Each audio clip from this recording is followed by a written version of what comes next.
अपने बच्चों का पालन ऐसे करो कि आपके बच्चे अपने बच्चों को आपकी कहानी बड़े गर्व से सुनाएं। नमस्कार, मैं Vivek Bindra, founder and CEO बड़ाबिजनेस.com। आज बात करेंगे बच्चों को काबिल बनाने का सबसे बड़ा रहस्य। और वो क्या है सबसे बड़ा रहस्य? पेरेंटिंग की बात करेंगे। आज ऐसे टिप्स दूंगा, हिल जाएंगे। अभिमन्यु को चक्रव्यूह भेदने की सारी कला मां के गर्भ में ही सीखने का अवसर मिल गया था। प्रहलाद 5 साल से कम उम्र के अंदर सारे शास्त्र सीख गए थे। होलिका का दहन हो गया, लेकिन प्रहलाद का दहन नहीं हुआ। होलिका, जिसको आग में ना जलने का वरदान था, वो भी जल गई। पेरेंट्स वो पहले, they are first looking glass of their children. So to be in your child memory, बच्चों की मेमोरी में रहने के लिए आपको उनके जीवन में रहना पड़ेगा। सबसे पहले, कितने भी झगड़े हो माता पिता के आपस में निपटा देने चाहिए। पेरेंटिंग है, मदरिंग फादरिंग नहीं है। मदर अकेले, फादर अकेले नहीं, पेरेंटिंग दोनों चाहिए है। नुकसान बड़ा हो जाता है, वरना 1 साल तक बोलना और चलना सिखाते हो छोटे बच्चे को। आप 1 साल तक उसको बोलना चलना सिखाते हो, बोलो बोलो बेटा बोलो, सीखता है। और उसके बाद आगे कई साल तक आप उसको बोलते हो चुप बैठो चुप बैठो चुप बैठो चुप बैठो। बोलना भी बंद, चलना भी बंद, चुप बैठो चुप बैठो चुप बैठो। तो क्यों सिखाया 1 साल तक बोलो चलो, अब बोल रहे हो चुप बैठो। बच्चों को यह मत सिखाओ कि वो क्या सोचे, ये सिखाओ कि वो कैसे सोचे। Because a badly parented child is a lost child.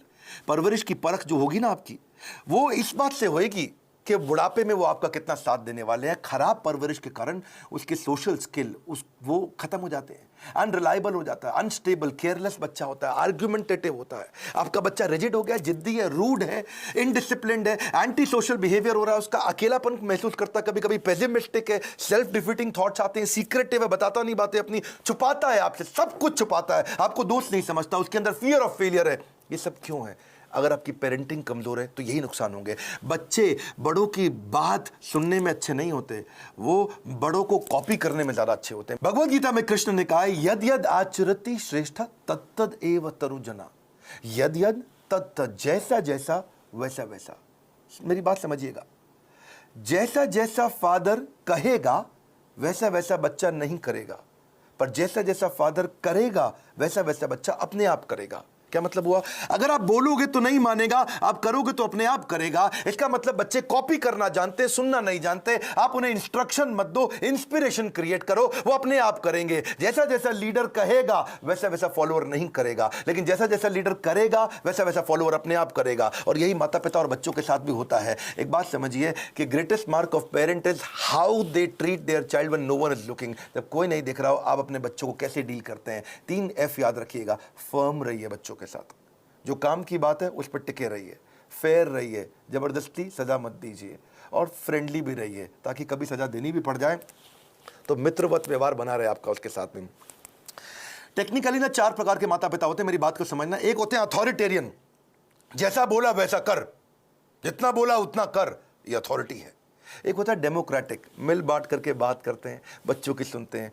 पहले के ज़माने में अथॉरिटेरियन चलता था, आजकल डेमोक्रेटिक ज़्यादा ठीक रहता है। डेमोक्रेटिक मतलब बच्चों को इन्वॉल्व करें, उनको इन्फॉर्म ना करें, बच्चों के साथ मिलकर चर्चा करें, उनके साथ समय बिताएं, उनकी भी सुने, अपनी भी सुनाएं। और एक और होते हैं परमिसिव, तेरा जो मन करता है कर ले, उसको जो चाहिए उसको दिला दिया, उसको जैसा गिफ्ट चाहिए उसको वैसा दे दिया, जो गाड़ी बाइक मांगता तुरंत दे दिया, जो मोबाइल चाहिए तुरंत दे दिया। परमिसिव, कोई मतलब ही नहीं है। लेकिन इससे भी ज़्यादा खराब है निग्लेक्टफुल, अनइन्वॉल्व। वो क्या है? बच्चा क्या कर रहा है, किससे दोस्ती कर रहा है, किसके साथ उठता बैठता है, कोई जानकारी नहीं है, कंप्लीटली नेग्लेक्ट कर रहे हैं। आप कौन है? अथॉरिटेरियन है, जितना बोला उतना कर। डेमोक्रेटिक है, मिल बांट के रिश्ता बनाते हैं। परमिसिव है, जो करना है कर। नेग्लेक्टफुल, पता ही नहीं है कि क्या कर रहा है वो। तो 4 में से सबसे अच्छा है डेमोक्रेटिक पेरेंट होना।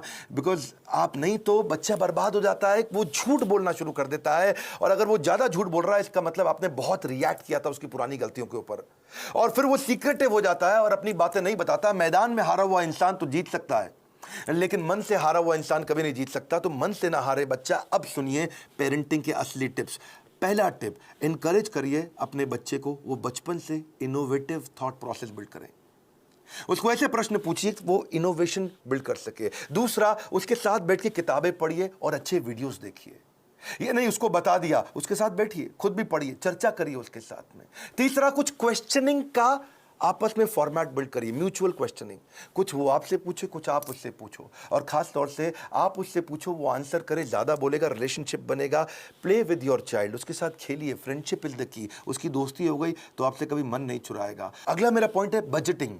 बच्चे को बजटिंग सिखाओ, उससे उसके इमोशनल रिक्वायरमेंट कम होगी, इंटेलेक्चुअल कैपेबिलिटी बढ़ेगी। बजटिंग का मतलब क्या हुआ, आप उसको बता सकते हो कि भाई तुम्हें 500 रुपया हफ्ता दूंगा, उदाहरण है, आप अपनी कैपेसिटी के हिसाब से डिसाइड कर लो। 500 रुपया हफ्ता मतलब 2000 रुपया महीना मिलेगा तुमको। अब तुम्हें कोई गेम खरीदनी है, कोई खिलौना खरीदना है, बहुत इच्छा कर रही है, लेकिन तुम्हारे बजट में नहीं आता, तो तुम एक महीना रुको, अगले महीने जब तुम्हारे पास 2000 की जगह 4000 हो जाएंगे तब खरीद लेना। अगर वो 6000 का है तो 3 महीना रुको, 3 महीने बाद खरीद लेना, पैसा इकट्ठा करो। इससे वो अपनी इमोशनल डिजायर्स को रेगुलेट करना सीख पाएगा। उसको बचपन से आपने थोड़ा थोड़ा फाइनेंस सिखा दिया, वो बचपन में ही कैलकुलेटर लेकर के समझने लग जाएगा, हिसाब लगाने लग जाएगा। उसको लर्निंग, स्पीकिंग, रीडिंग, राइटिंग, इसको बोलते हैं LSRW, इसकी प्रैक्टिस कराओ। अब कभी भी अगर कोई कहानी भी सुनानी हो बच्चों को, तो कहानी किसकी सुनाओ, कुछ हेल्दी फूड के बारे में, खाने की ईटिंग हैबिट्स के बारे में, या कुछ सक्सेस के बारे में कहानी सुनाइए। क्वेश्चन आंसर की टेक्निक बहुत काम आती है। उसको सिनेरियोज देकर के क्वेश्चंस करो कि अगर ऐसा हो तो क्या करना चाहिए, ऐसी परिस्थिति में क्या करना चाहिए, तो वो सोचेगा। जब वो अच्छा सोचेगा, उत्तर देगा आपको, तो अपने आप सफल होगा। उसको पैशन ओरिएंटेड कंटेंट दिखाओ। उसका वीडियो गेम खेलने का मन करता है, उसके अंदर देखो स्किल क्या है, उस स्किल के हिसाब के वीडियोज उसके साथ बैठ के देखो, उस स्किल के हिसाब के उसको स्किल की ट्रेनिंग भी दिलाओ। उसको अगर वो बाहर खेलने नहीं जा रहा है, अंदर केवल कंप्यूटर गेम पे लगा है, या केवल बाहर खेलने जा रहा है और कंप्यूटर पे बिल्कुल नहीं बैठता, इक्वल वेटेज दो। कंप्यूटर गेम्स से भी बच्चे का माइंड शार्प होता है, और बाहर भी खेलने जाए। यानी कि फिजिकल और इंटेलेक्चुअल दोनों कैपेबिलिटीज उसकी बिल्ड करनी जरूरी है। आप उसको अलग अलग सिनेरियो के जब क्वेश्चंस करते हो ना, तो उसमें रिस्क और फेलियर को भी थोड़ा थोड़ा आने दो उसकी लाइफ में। थोड़ा स्मॉल रिस्क, स्मॉल फेलियर आने दो, तभी बाउंस बैक करना सीखेगा। उससे वो प्रॉब्लम सॉल्व करनी सीखेगा, और problem solving is a game changer. मेरा एक इंपॉर्टेंट सजेशन है, अपने बच्चे के साथ में मोटिवेशनल कंटेंट बैठ करके कंज्यूम करें, यानी इससे उसका कैन डू एटीट्यूड बढ़ेगा। मैं भी कर सकता हूं। मोटिवेशनल कंटेंट के लिए जो भी अच्छे वीडियोस हैं, केवल मैं मेरे वीडियोस नहीं बोलता हूं, कई प्रकार की इंस्पिरेशनल स्टोरी बेस्ड वीडियोस आते हैं, कई एनिमेटेड वीडियोस होते हैं। उसके साथ बैठो, देखो, उससे पूछो आपने क्या सीखा, फिर आप बताओ आपने खुद क्या सीखा, फिर वो बताए उसने क्या सीखा। तो इससे उसके अंदर कैन डू एटीट्यूड बिल्ड होगा, और हो सके तो थोड़ा ऑर्गेनाइज करने में उसकी मदद करो। उसके साथ बैठ करके देखो, अपने आप बच्चा ऑर्गेनाइज कभी नहीं हुआ। बेड लगाना तो आप मत लगाएं, अगर आप माँ हैं, बच्चे को साथ में लगाएं कि हम दोनों मिलकर आज बेड लगाएंगे, हम दोनों मिलकर आज अलमारी सेट करेंगे, हम दोनों मिलकर आज वॉशरूम साफ करेंगे, हम दोनों मिलकर के आज अपनी स्टेशनरी को ऑर्गेनाइज करेंगे, हम दोनों मिलकर के आज किताबों के कवर चढ़ाएंगे। और उसके बाद धीरे धीरे आप उसको बोले अब तुम करके दिखाओ, पहले आप करो और वो करे साथ में, फिर उसके बाद उसको बोलो अब तुम अकेले करके दिखाओ मुझको। उसकी थॉट प्रोसेस अगर बिल्ड होना शुरू हो जाए तो उसको प्रेज करो, तारीफ करो। उसको कभी कोई स्टोरी सुनानी हो तो ग्रोथ माइंडसेट की स्टोरी सुनाओ। आपको उसकी तारीफ करनी, actions that are appreciated they get repeated. तो जिस एक्शन पे आप उसको अप्रिशिएट करेंगे, उस एक्शन को बार बार लेगा। जिस व्यवहार पे दोगे पुरस्कार, उसी को तो वो दोहराएगा बार बार। और आप क्या करें, जब भी चर्चा करनी हो, गोल ओरिएंटेड चर्चा करो, फ्री फ्लो चर्चा नहीं होनी चाहिए। और क्या मजे हो रहे हैं, बस आप लगे ही हुए, उसके बाद कुछ भी बात किए जा रहे हैं। सोचिए मैं इसको कैसा बनाना चाहता हूं, उस सब्जेक्ट की कहानियों पे चर्चा करो, गोल ओरिएंटेड। हाँ, बच्चे को माइक्रो मैनेज मत करिएगा कभी भी। छोटी मोटी गलतियां करता है, करने दो, हर समय नहीं टोकना। आप पॉजिटिव साइड बिल्ड करिए, नेगेटिव साइड अपने आप चली जाएगी। नेगेटिव साइड को मना करोगे कभी नहीं जाएगी। तो इसलिए पॉजिटिव सोल्यूशन ओरिएंटेड क्वेश्चन पूछो। अगर वो कोई गलती कर भी देता है, बताओ मत तूने ये गलत किया, उससे पूछो इसको और अच्छे से कैसे कर सकते थे बेटा, इससे अच्छा तरीका क्या है, ये क्या है, पॉजिटिव सोल्यूशन ओरिएंटेड क्वेश्चन। बेटा आपको क्या लगता है सबसे इंटेलिजेंट बच्चे इसको कैसे हैंडल करते, बेटा आपको क्या लगता है सबसे अच्छा तरीका इसको करने का क्या हो सकता है। तो वो बेचारा कंपल्शन में आपको सही आंसर देगा। जब वो बार बार सही आंसर देगा, बार बार सही आंसर देगा, तो उसके संस्कारों में बैठना शुरू हो जाएगा, और धीरे धीरे वो वैसे ही प्रैक्टिस में भी आ जाएगा उसके। इसके बाद इसी का तरीका, इसी को बोलते हैं इन्वॉल्विंग पेरेंट बनना, इन्फॉर्मिंग पेरेंट नहीं बनना है आपको। और तभी आप उसके सोशल स्किल और इमोशनल लर्निंग्स बिल्ड कर सकोगे। जो मैंने बजटिंग बताया था, मुझको याद आया, इससे उसकी इमोशनल ग्रेटिफिकेशन को आप डिले भी कर सकते हो। इमोशनल ग्रेटिफिकेशन डिले होगी तो बच्चा कहां से कहां पहुंच जाएगा। आप रूटीन बनाने का प्रैक्टिस करिए, पहले खुद का रूटीन बनाइए, तभी बच्चे का बनेगा। ये नहीं कि आप आजकल वर्क फ्रॉम होम में बिस्तरे पे पड़े हुए हैं तो बच्चा भी ऐसे ही लेटा रहेगा, बैठेगा, अपनी क्लास नहीं अटेंड करेगा वो। तो और क्योंकि आप स्ट्रगल करते हो रूटीन फॉलो करने में और वो भी ये स्ट्रगल करने लग गया, तो पूरा परिवार आगे बढ़ेगा, इंप्रूव करेगा। उसको अगर और स्टोरी सुनानी हो, जैसे मैं स्टोरी की बात बार बार कर रहा हूं, तो डिसिप्लिन की स्टोरी सुनाओ। और अगर वो डिसिप्लिन नहीं है तो चिल्लाओ मत, डिसिप्लिन की कहानी सुनाओ, तभी धीरे धीरे इंप्रूव करेगा बच्चा। अगर आपने उसको बोला ना, बेटा सॉरी बोलो, आंटी को सॉरी बोलो, बेटा तुम गलत कर रहे हो सॉरी बोलो, सॉरी बोलो, समझ नहीं आ रहा मैं कह रही हूं सॉरी बोलो, बड़ा बेकार बदतमीज बच्चा, सॉरी बोलो, तो वो क्या करेगा, उसको लगेगा सॉरी बोल दूंगा बच जाऊंगा, अच्छा सॉरी, उसको लगा ले मम्मी चुप हो गई, ठीक है आगे से मत करना।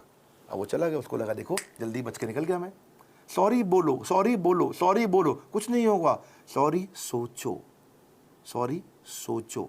डीलिंग ठीक नहीं करनी है, फीलिंग ठीक करनी है, कंटेंट ठीक नहीं करना है, इंटेंट ठीक करना है।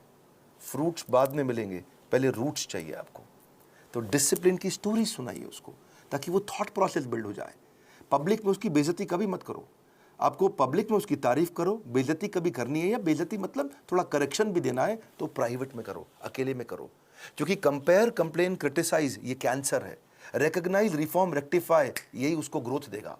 बात समझिए कि आप उसका नेचर बदल ही नहीं सकते, आपको नेचर बिल्ड करना है, नेचर बदलना नहीं है, नेचर डेवलप करना है आपको। कभी परेशान हो तो उसको हक करो, उसको पॉजिटिव टच दो अपना, तभी बात बनेगी आपकी। उसको नए नए प्रकार के स्किल सेट सिखाओ। आजकल तो कोडिंग बचपन से बच्चों को सिखा रहे हैं, 5 साल का बच्चा भी आजकल मोबाइल ऐप बनाने की तैयारी कर रहा है। Code academy, white hat junior, code monkey, code Avengers, ये बहुत सारी अपॉर्चुनिटीज है जहां से आप बच्चे को कोडिंग सिखा सकते हैं। उसकी सेल्फ एस्टीम की बकेट को आप भर पाओगे इससे। एक्चुअली सेल्फ एस्टीम से याद आया, एक होता है इमोशनल कप। हर बच्चे का एक इमोशनल कप होता है, इसको ऐसे समझो। जिस बच्चे का इमोशनल कप खाली हो जाता है वो बच्चा बहुत गलत डायरेक्शन में जाता है। जिसका इमोशनल कप भरा होता है वो हाई सेल्फ एस्टीम के साथ ठीक आगे चलता है। इसके लिए आपको love, affection, sense of security और अटेंशन देना पड़ेगा, उसका इमोशनल कप भरा रहे। अगर आपने उसके साथ खेले, फ्रेंडशिप किया, क्वालिटी टाइम दिया और प्रेम किया, उसको प्रेज किया, अप्रिशिएट किया, उसका कप भरा रहेगा। लेकिन अगर आप उसको पब्लिक में बेइज्जती किया, क्रिटिसाइज किया, एब्यूज किया, निगलेक्ट किया, उसका ह्यूमिलिएशन किया, उसको पनिशमेंट दिया बिना किसी रीजन के, वो अकेलापन महसूस करता है, फेलियर महसूस करता है, रिजेक्टेड महसूस करता है, उसका इमोशनल कप खाली हो जाएगा बिल्कुल। और फिर वो इमोशनल कप भरने के लिए कहीं बाहर जाएगा, किसी और के पास जाएगा, गलत दोस्तों के पास जाएगा, गलत जगह पे जाएगा, गलत वेबसाइट्स खोलेगा।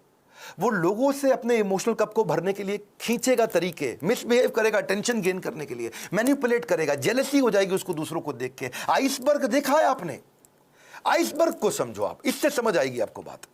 आइसबर्ग होता है वो बर्फ की चट्टान जो समुद्र के अंदर होती है, लेकिन 10% दिखती है, 90% पानी के नीचे होती है।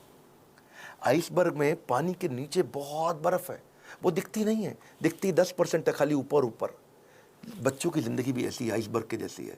अगर उनका एंगर, उनका स्क्रीमिंग, वो चिल्ला रहा है, वो कोई बात छुपा रहा है, वो वायलेंट हो गया है, अग्रेसिव हो गया है, वो रो रहा है, ये खाली 10% ऊपर दिख रहा है, इसके नीचे 90% बहुत कुछ था।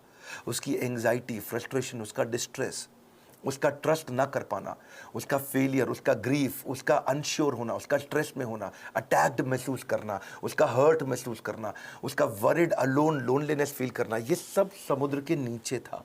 और समुद्र के ऊपर क्या है? थोड़ी सी बर्फ दिख रही है। आप उस बर्फ को लेकर ट्रीटमेंट कर रहे हो, जो नीचे दिखती हुई बर्फ को लेकर कर रहे हो, जो नीचे छुपी हुई बर्फ है, उसको ठीक करना है। इसलिए करेक्शन नहीं, इंस्पिरेशन। बच्चे पता है, अगर आपको उनको सफल बनाना है, उनकी सफलता का स्कोर बोर्ड बना दो, गेमिफाई कर दो। इसको क्या बोलते हैं? Gamification of value inculcation. अगर आप उनमें संस्कार डालना चाहते हो तो गेमिफाई कर दो उसको। इसको गेम देखो, बिकॉज अगर स्कोर बोर्ड बना दोगे ना तो वो जीतना चाहेंगे। देखा आपने, क्रिकेट का स्कोर बोर्ड होता है, बास्केटबॉल का स्कोर बोर्ड होता है। जैसे स्कोर बोर्ड चालू होता है, बच्चे जल्दी खेलते हैं, एनर्जी से खेलते हैं। जब टेस्ट प्रैक्टिस मैच होता, क्रिकेट में भी पहली बॉल प्रैक्टिस बॉल फेंकते, सुना आपने? कौन खेलता है उसमें? बल्ला घुमाता नहीं बच्चा, ठीक, क्या फर्क पड़ता है, आउट भी हो जाए तो भी कोई फर्क नहीं पड़ता। लेकिन जैसे ही स्कोर बोर्ड शुरू होता है, बच्चे जान लगा के खेलते हैं, अबे जीतना है अपने को, एनर्जी आ जाती है उनकी। वैसे ही आप भी कुछ इसको वैल्यू, संस्कारों को बिल्ड करने के लिए गेम क्यों नहीं बना देते? कोई टोकन लेके आओ बाजार से, उस पर 1 रुपया, 2 रुपया, 5 रुपया, 10 रुपया लिखो टोकन पे, और उनके साथ डिस्कस करो। अगर ये बिहेवियर करोगे तो तुम्हारे इस बॉक्स के अंदर मैं 2 रुपए का टोकन डालूंगी, 5 रुपए का डालूंगी, 10 रुपए का डालूंगी या डालूंगा अगर आप पिता हैं तो। और अगर तुमने ये गलत बिहेवियर किया तो ये टोकन बाहर निकल जाएगा, तुम्हारा रोज का स्कोर बोर्ड बनेगा शाम को। अगर वो सुबह टाइम से उठा तो 2 रुपया मिला, अगर उसने ब्रश टाइम से किया तो 2 रुपया मिला। रुपया मतलब पॉइंट, आपने बोला, मैं पॉइंट कह रहा हूं, उसको रुपया दें या पॉइंट दें, लेकिन बाद में उसको रिडीम करने का तरीका बना दो, है जी। अगर टाइम से होमवर्क किया तो 5 नंबर मिल गए या रुपया मिल गया। अगर आप वो समय से सोने चला गया तो 2 रुपया मिल गया। अगर वो समय से खाना खाएगा तो 7 रुपया मिल गया। अगर टेंट्रम करेगा तो काट लो, सामान फेंक रहा है इधर उधर तो काट लो, उसमें से निकाल लो, चिल्ला रहा है, गाली दे रहा है तो 7 रुपया निकाल लो, अगर मिसबिहेव कर रहा है माता पिता के साथ तो 10 रुपया निकाल लो, ओबे नहीं कर रहा आपकी बात, 7 रुपया निकाल लो, किसी को गाली देता है, थूक देता है किसी के ऊपर तो 10 रुपया निकाल लो। तो आपने तरीका निकाला। इससे क्या होगा, शुरू में तो पॉइंट के चक्कर में वो अच्छे बिहेवियर्स को प्रैक्टिस कर जाएगा, पर आने वाले समय के अंदर वो उसकी आदत बन चुकी होगी, वो उसके बिहेवियर में, उसकी प्रैक्टिस में आ चुका होगा, और फिर उसकी लाइफ, इसको बोलते हैं गेमिफिकेशन। बच्चे को अकेला मत छोड़ो, इतना बच्चों के आंसू ना कड़वे होते हैं, उन्हें मीठा करना है आपको, उसकी जिज्ञासा गहरी होती है, उसको शांत करना है, उसका दुख बहुत तीव्र होता है, इससे उससे ले लो, उसका हृदय कोमल है, उसे कठोर मत बनाओ। Your children will become what you are, so be what you want them to be. बड़ी सिंपल सी बात है भैया, अगर आप दोनों का आपस में झगड़ा भी है पति पत्नी का, बच्चों के लिए सुलझा लो, आओ साथ में बैठो, बात करो, प्यार करो दूसरे को, ताकि बच्चे का जीवन सुरक्षित हो सके। ये फादरिंग नहीं है, मदरिंग नहीं है, ये पेरेंटिंग है। गलती किसी की भी हो, आप दोनों में से ईगो को साइड में रखो, बच्चे को और सिखाओ, आगे बढ़ाओ। हमने भी बच्चों के लिए बहुत प्रोग्राम्स बिल्ड किए हैं।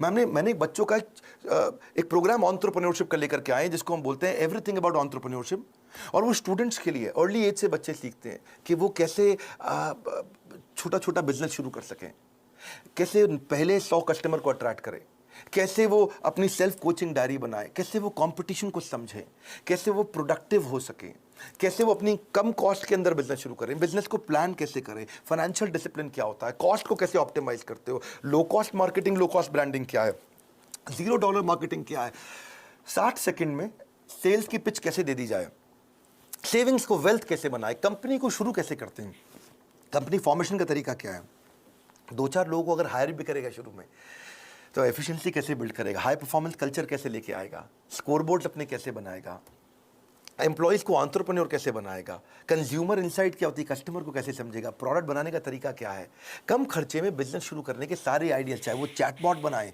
फ्री के चैटबॉट मिलते हैं। तो ऐसी बहुत सारी चीज़ें हमने एवरीथिंग अबाउट एंटरप्रेन्योरशिप में सिखाई हैं। अगर आप चाहते हैं आपका बच्चा भी एंटरप्रेन्योरियल माइंडसेट को बिल्ड कर सके बचपन से ही, तो उनको इन कोर्सेज में ज्वाइन कराइए। इस समय बच्चों के लिए हमने 50% डिस्काउंट रखा हुआ है, और अगर ये पेरेंटिंग के टिप्स आपको काम आ रहे हैं, मैं रिक्वेस्ट करता हूं सोचो ये किस किस को काम आ सकते हैं।